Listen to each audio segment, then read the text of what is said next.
I just remember, like, even the costumes, putting them on and going, what are we doing right now? Like, some things that they make me put on, I was just like, what is this lobster suit that I'm wearing right now?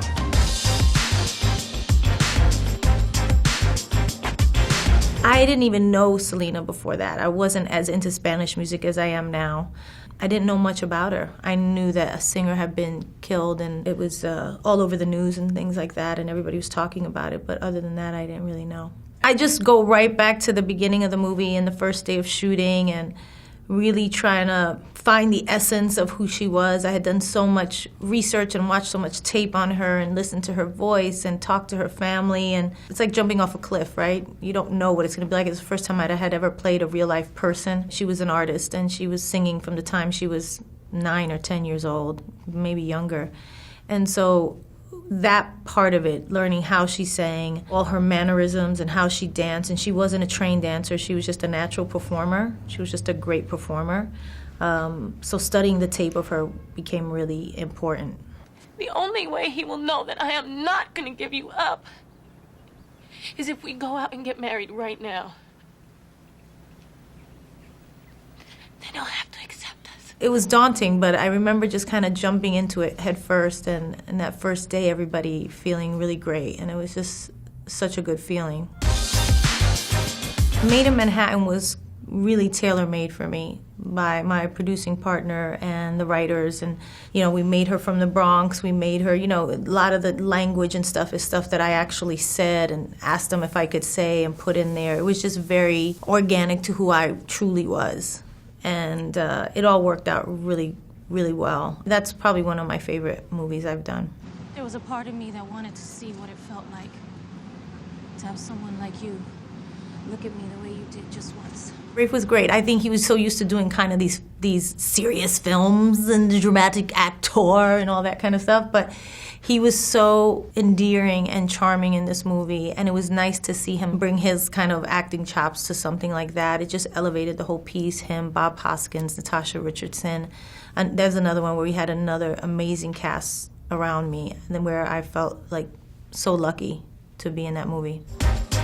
Out of Sight.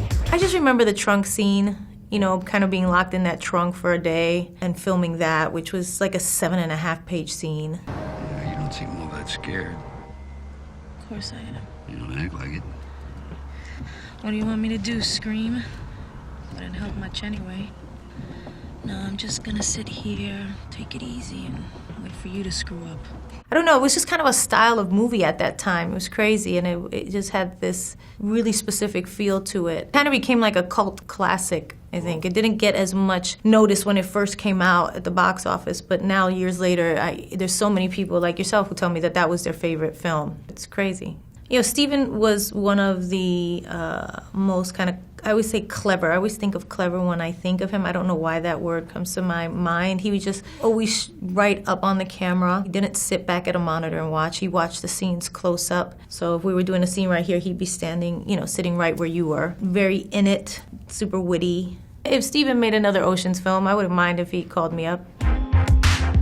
Anaconda.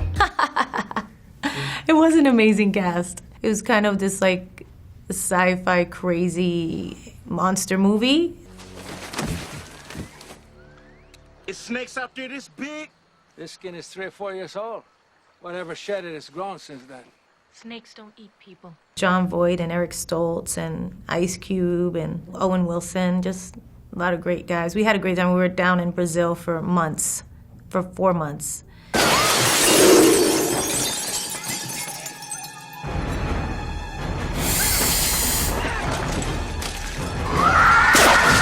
We were glad it was a hit. That was a hit. Out of Sight wasn't. There you go.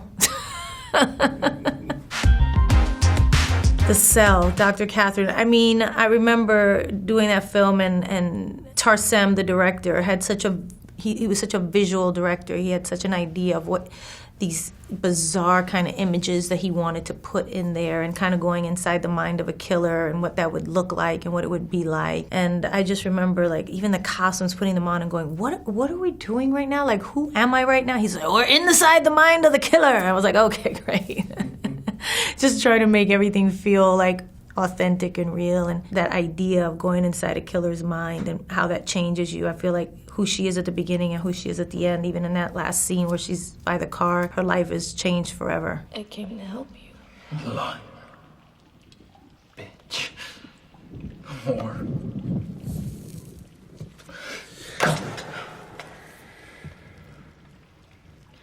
You sound like your father. It was intense, I think, more than anything.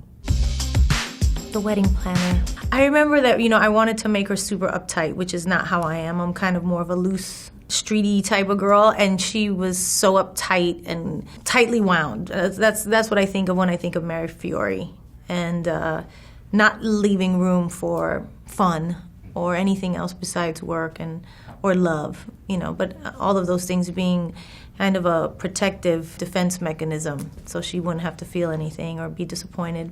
Yeah, there was a lot of physical comedy in that film, and I hadn't really done much of it before, but I felt like I could do it, and it was so much fun. It's actually my favorite part of doing romantic comedies now, when there's a lot of physical stuff where you get to kind of, make a little bit of a fool of yourself. I love that part. Shades of Blue. I think in a TV series, you really get to live that character.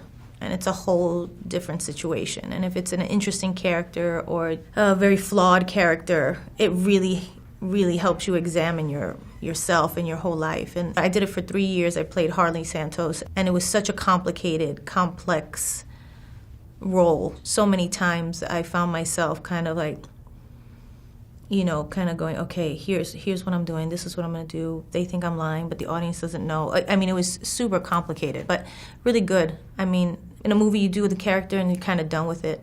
With TV, if you get a great character, you get to live it, and she almost becomes like a part of you, like an alter ego. We talk about Harley like she was a person. You don't really do that with movies.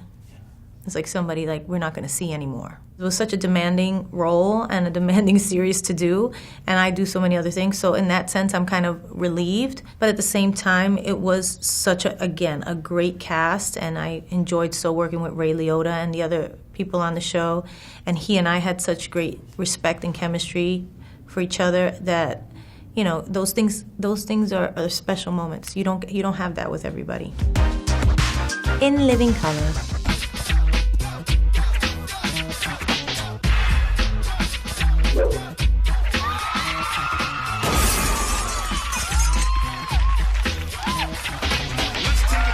I auditioned for In Living Color in New York. They had a big open call, and they picked 3 girls to come and audition against the big open call over here. So I think it was just kind of like a gimmick.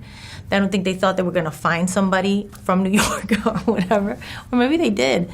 But I didn't get it. And then it was down to me and one other girl. And then they gave it to the other girl. And then Keenan came back and said, we made a mistake. We want you. And I was like, oh, okay. But I didn't kind of believe him. And then, sure enough, made a deal. And I flew out and started living in L.A., which was a great environment to be around as my first kind of, taste of Hollywood and sets and all that kind of stuff. So it was, because I was a dancer up until then. So it was amazing. First of all, we have a new fly girl coming all the way from Bronx, New York, Miss Jennifer Lopez.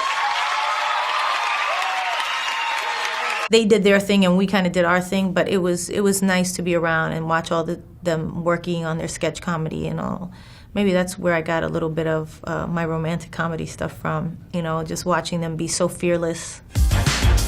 Second act, Maya. I mean, Maya is very, again, like Made in Manhattan was something we produced and something that was tailor-made for me, whereas that was like somebody at the beginning of her life, right? This is somebody who's kind of like in her 40s and, wondering if she's just made mistakes and made the right choices and kind of beating herself up and not knowing if she deserves anything better than what she has, even though she's smart and talented and driven. Well, I got you in the door. But you got the job, baby. Who's the champ? Let's go. Who's the champ? I'm the champ? You're the champ.